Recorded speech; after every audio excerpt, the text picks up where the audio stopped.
From the latest on Caribbean cruises to kosher safaris, pilgrimages to Jewish Eastern Europe, and award-winning wines and international cuisine in sun-drenched Tel Aviv. Sit back and enjoy the trip with the travel edition of the Jerusalem Post podcast. This is the life, isn't it?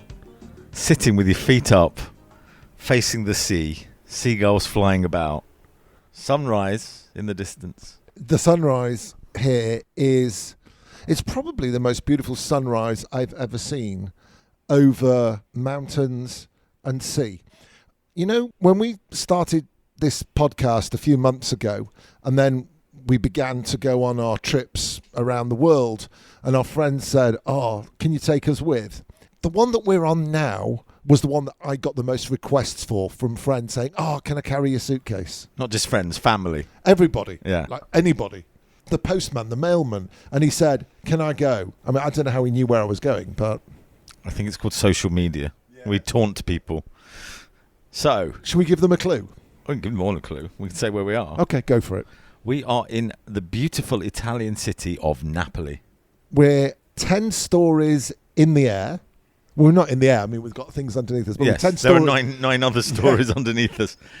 We're 10 stories up. In the port of Napoli on a ship. A very, very, very large ship. It's a cruise ship called... Harmony of the Seas. Which is run by Royal Caribbean. And some of you might remember we interviewed Ben Bolden, who's the Vice President of Royal Caribbean for the Middle East and Africa and Europe. And in the end, for a variety of reasons, the cruises didn't leave Haifa port. So... We were very surprised, but very, very thankful when we received an email about 3 weeks ago from the lovely people at Royal Caribbean who said, come try out a different ship that we've got called Harmony of the Seas, which is one of the largest ships in the world. We'll be going on a cruise from Rome to Barcelona. Not bad. Not bad. So Dave and I thought about it for at least a second before saying, of course, definitely. So we wrote to Lucy from the PR team, who's been a wonderful host for us. And we met Ben last night in Rome, and then overnight we set sail for where we are now, which is the Bay of Naples. To our right and north of us is the city of Naples, and we can see the castle, the citadel there, and off to the left in the distance the whole bay opens up as far as Sorrento. It goes even further to Capri. Right, we can't quite see Capri. Oh, we can. Look, there's Capri off in the distance. Oh, is that a Ford Capri? So we can see Capri, and if we actually bothered to bend our head around the corner, you can see Mount Vesuvius over there. But more of all of that in a few minutes' time, because we're going to be taking you around the Bay of Naples. But as we do at the start of every podcast, here's a quiz question or two. Question number 1. I mentioned earlier we were on the second largest cruise ship in the world, the Harmony of the Seas. Can you name the largest cruise ship in the world? And one of the most famous soccer players ever to grace this planet, an Argentinian, played for Napoli, the local soccer team where we are now. Can you name that player? The answer's at the end of the pod.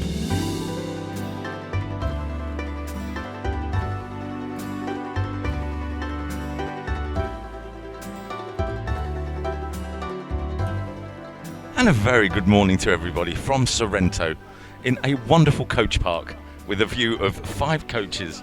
Now, when you say coaches, our American listeners are automatically going to assume that we're in the realms of sort of Ted Lasso, sporting coaches, baseball coaches. And a bus. You mean buses? Bus. And we have to get the terminology right because we've spent God knows how long walking around calling the wonderful ship that we've been sailing on, which is parked up in the Bay of Naples at the moment, a boat. So it's a ship.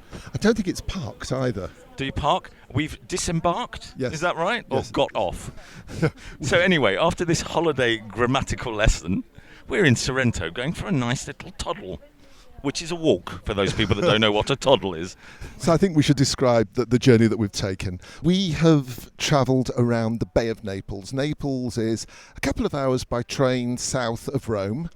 It's an old city. It's the largest city in southern Italy. It's got a population of 2 million people and supposedly even older than Rome, which is quite amazing. Now, you and I have been to Naples in the past, wandered around it, and it's got a bit of a bad reputation because it's not as clean as other cities. It's not as automatically tourist friendly. You don't get that feeling of, it's like a Venice or a Paris where it's made for tourists, but it's raw. Yeah, it's partly industrial. The big port there is not just a tourist port, it's there for the military as well. It's there as a commercial port, and they've built some quite ugly buildings in front of the really, really old, beautiful parts of Naples or Napoli. It sits in the shadow of Mount Vesuvius, which puts it in the yellow zone for volcanic activity, and we got to drive through the red zone. So apparently we were told if the volcano goes off, that's it, sayonara, which is good Italian, I believe, sayonara. So one of the points that they made, and it's particularly noteworthy as you're driving through the whole area, is that the roads, particularly in the sort of metropolitan area, are very, very poor. And they're saying the only way that you can actually escape if Vesuvius was to erupt is on the roads, but there's no way you could do so. Yeah, you've got 2.5 million people that would need to drive on these old volcanic roads. The roads are actually made from yes, basalt. That's old lava, isn't it? Yes. Cool. Or not cool, it's actually quite hot. So we're going to go on a little walk around Sorrento and see from the ground level what we saw up above. The view as you come into Sorrento over the bay is just outstanding. Beautiful. Lemon trees, olive trees, a lovely cloud over the mountains.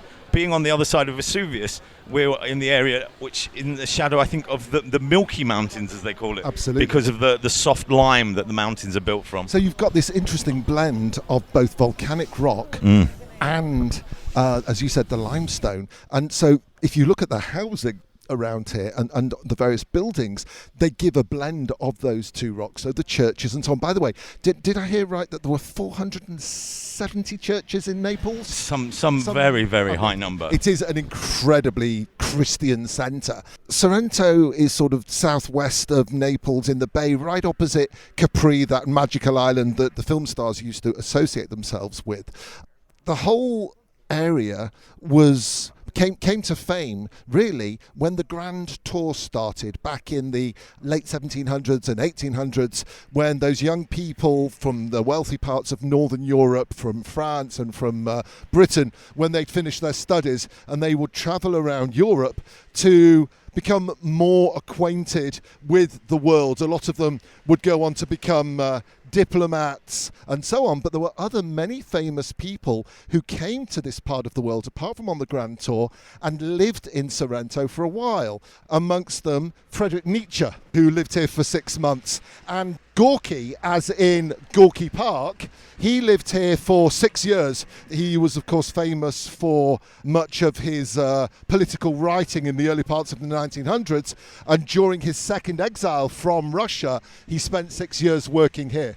On a completely different subject, as a horse-drawn carriage, a beautiful white horse going by. The cab driver of the horse, less beautiful. Yes, and also less happy with his life. Yes, he's in military fatigues, or at least the top half. And his red face would indicate that he likes the local limoncello maybe a little bit too much. One of our tour guides told us that her grandmother makes limoncello to, 95% alcohol volume? Is her grandmother still with us? So the tour guide said they only ever drink it on a Sunday because traditionally in Catholic families, after church, you have a meal that basically lasts all day, and so that's the only time you can It's sort of a palate cleanser, but I think the way she described it is less of a palate cleanser and more of an explosion. Yes. The interesting fact I was going to tell you, that the lemons here are much rounder than the lemons that you find on the Amalfi coast. Which is round the corner. Yes. But they have a thinner skin, and therefore the limoncello around here is much, much nicer. We'll find out.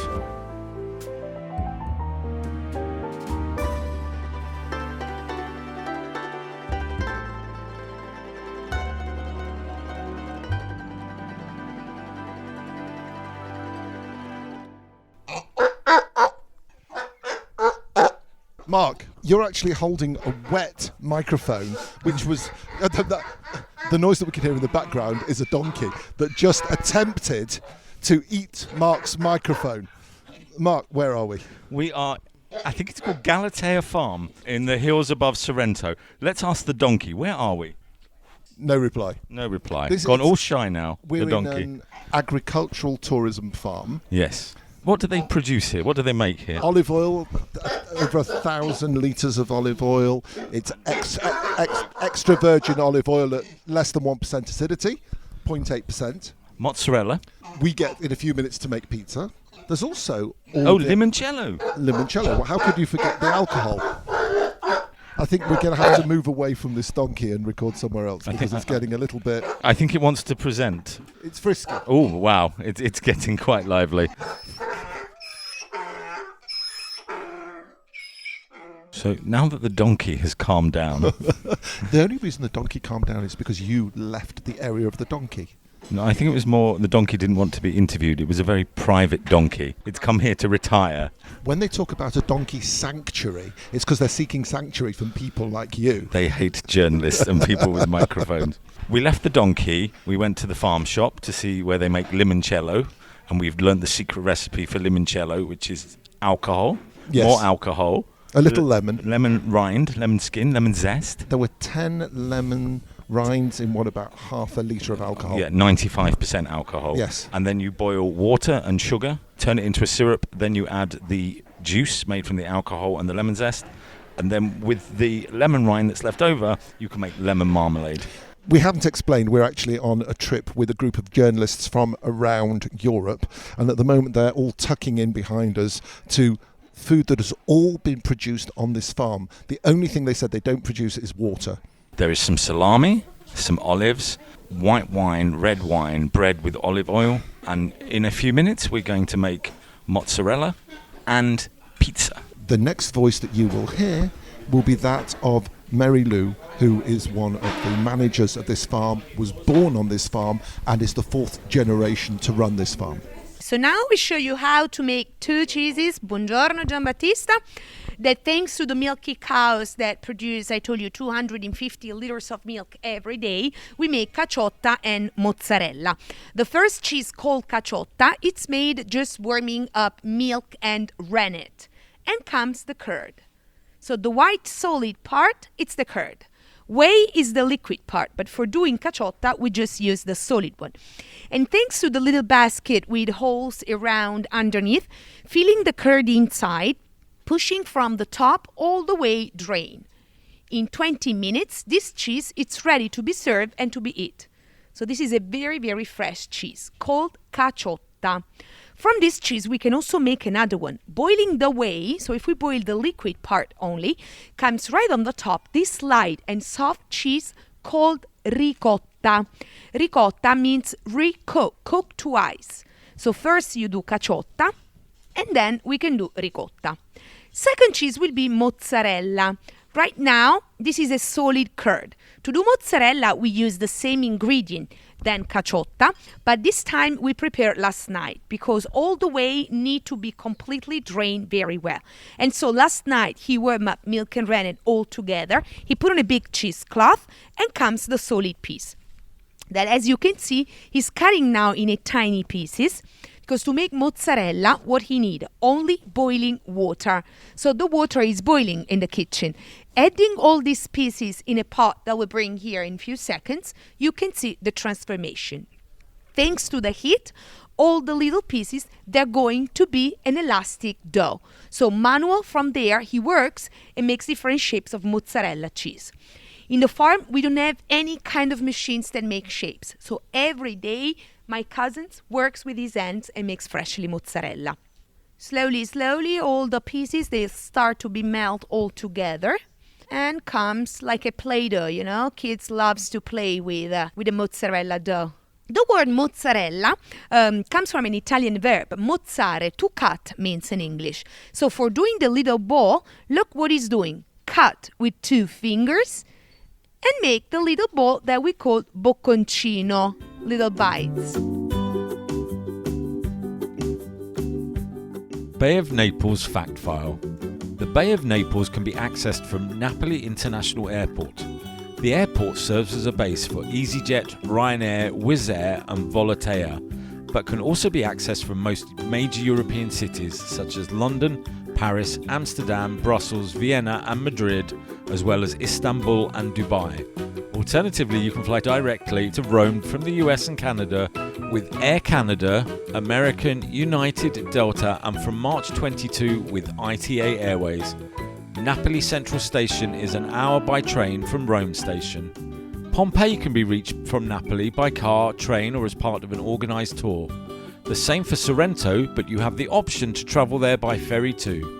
Napoli has a number of luxury hotels such as the Grand Hotel Parkers, Grand Hotel Vesuvio and the Romeo, as well as chain hotels such as the Curio Britannic, Renaissance, Holiday Inn, NH and Ramada. For 5-star luxury in Sorrento, there are a number of grand hotels such as La Favorita, Ambasciatori, Royal and Excelsior Vittoria.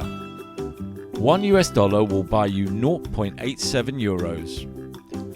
The Amalfi Coast has a Mediterranean climate with summer temperatures reaching 30 degrees Celsius, 86 degrees Fahrenheit, and winter minimums dropping to 5 degrees Celsius, 41 Fahrenheit. The rainiest months are between October and January. The Amalfi cuisine uses a great variety of ingredients from southern Europe. Fish and seafood, cheeses, pasta, olive oil, citrus and herbs provide the most distinctive features of the region's cooking. Details of kosher food in the region can be found on the Chabad website kosherinnapoli.com. We've made our mozzarella. What do you do when you've made mozzarella, Mark? Make it into pizza. Yeah, make it into pizza. That's what we did. We did our dough bits. We poured on not too much tomato sauce. But we flipped our dough, not just did our dough bits. We flattened them, softened it a bit, flipped it in the air a couple of times and caught it once. Removed the contents of the flour off the dough. As you know, we love to talk about food and more so to eat it, but we should spend more time talking about the destination we've just arrived at now and a little bit less time talking about the delicious pizza. And David, you visited the toilets at Pompei. I did indeed, and now we're about to visit Pompei itself. Let's take you back 700 years before the Common Era. So we're talking, I can't even work that out, 2,700 years ago, and a town develops around olive oil. Place to export olive oil around this part of the world, and it was a place that was governed by all sorts of peoples, the Etruscans and all sorts of others from this part of the world, until it was taken over by the Romans. Move forward 600 of those years to 61 AD, and this wonderful city was hit by an earthquake and completely destroyed. The Romans thought, we'll fix it, and they started all of the work, and then 17, 18 years later, guess what? Vesuvius exploded. Mount Vesuvius is just almost a stone's throw. I guess you'd say it's a lava throw. It's a lava throw away. Volcanic stone rock throw. However, what we just learned is that because you think of lava as being the one thing that comes out of a volcano, but apparently the lava in 79 of the Common Era didn't head towards Pompeii, but rather to Herculaneum. The other direction flew all the volcanic rock and ash. So raining down from the sky was flaming, burning rock. And this lasted for 3 days. During those 3 days, according to those eyewitnesses who survived, you couldn't see anything. It was an area that was pitch black. Of course, that was a tragedy for the people of that period, but for those of us in the modern era, it's almost akin to I guess, an archaeological miracle. The people in Pompeii, they didn't perish on the whole from, I mean, some of them will have perished from the rock, but unlike in Herculaneum, where the lava came in and killed everybody instantly at a temperature of 500 degrees, here in Pompeii, one of the largest killers was the poisonous gas that came out of the rocks. Everybody has a vision that Pompeii is this city that was destroyed by lava and was well preserved and everything here.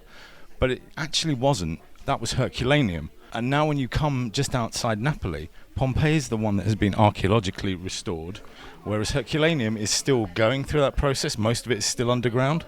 It's a lesser visited site.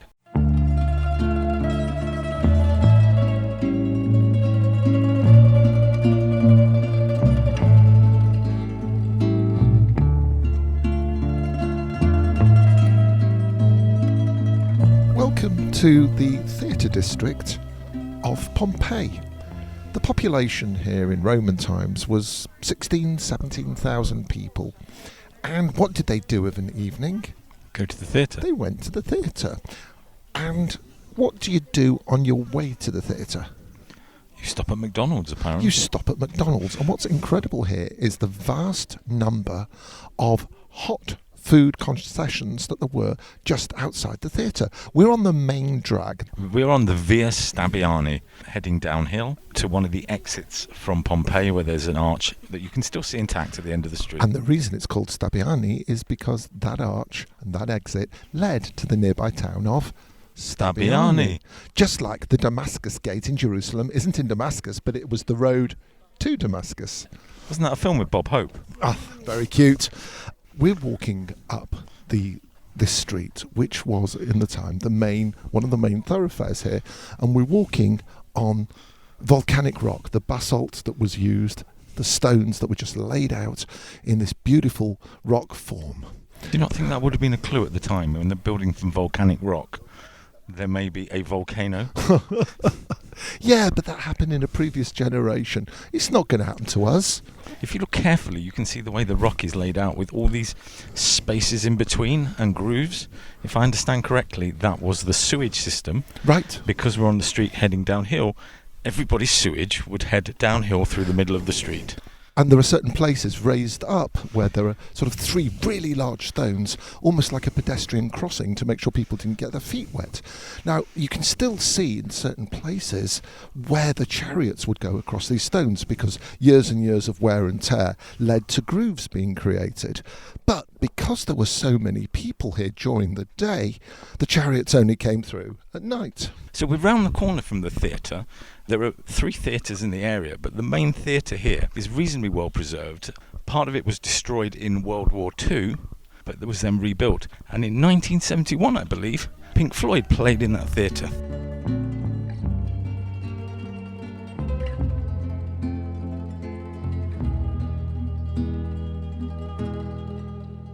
We're deep in the heart of Pompei now, and we've gone through a very strange sequence of buildings. We started with the spa, where you go for your massage. Mm-hmm. And then after the spa, you came out of one side and you walk up this street, and then there's a pharmacy. After the pharmacy, you had a hotel, and then after the hotel, there was a building called the Lupanare. Do you know what the Lupanare is, David? Well, I do, and that's because of you were listening. because of my middle name. My name is David Ze'ev Harris, and Ze'ev is the Hebrew word for a wolf. Lupus, lupa, lupanare. So that must have been where they kept the wolves. Exactly. Sort of. The Lupanare was in fact the local brothel. And what would happen is people would go for a massage, then they would go to the pharmacy and buy a condom. You are joking. No, absolutely serious. They would buy condoms made from pig skin, or cow skin or snake skin, depending on your budget. Then there was the hotel where visitors would stay, and then opposite was the brothel, and it was called the Lupanare, the wolf house, because the prostitutes would try and draw people in by howling like wolves. Not a lot of people know that. But even more interesting, the Lupanare did not have doors. They were quite basic rooms with stone beds, and red curtains were drawn over each one, and the only thing lighting it was a candle. So that light through the red curtain was why they're called red light districts. Fascinating.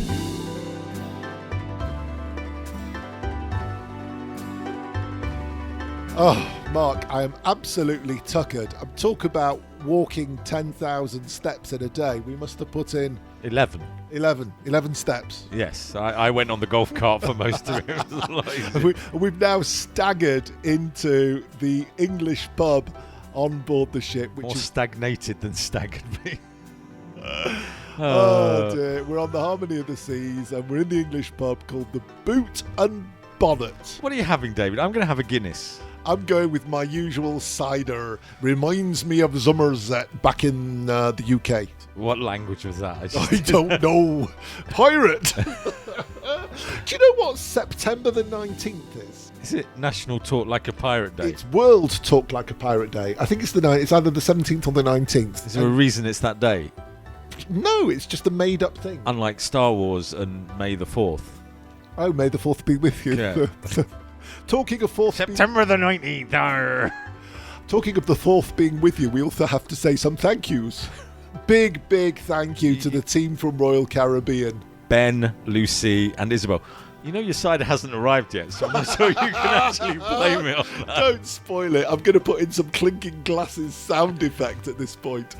And if you like this podcast, give it a 5-star rating on your podcast provider. Subscribe, tell your friends to subscribe, and listen to our other 23 wonderful podcasts that we've done so far. You're very good at keeping count of how many we've done. I'm good with numbers. You're good with numbers. I maintain the spreadsheet. He certainly does. David tries to type on it, and then I correct it. Oh, my good Lord. Yes, Quiz answers? I think we should before I get totally tipsy. Question number 1. Can you name the largest cruise ship in the world? Can you? I can. Okay. Shall I give the answer? Yeah, sure. The answer is the Symphony of the Seas, also from Royal Caribbean. But in early 2022, Royal Caribbean launched an even larger ship called the Wonder of the Seas. And it would be a good few inches longer than Symphony of the Seas. I'm not going there. Question number 2. One of the most famous soccer players ever to grace this planet, an Argentinian, played for Napoli. Can you name that player? Yes. Well, obviously, because you wrote the question. The answer is Diego Armando Maradona. The barman is making his way over to us, so we should say a rapid goodbye and order some beer. Cheers! Goodbye.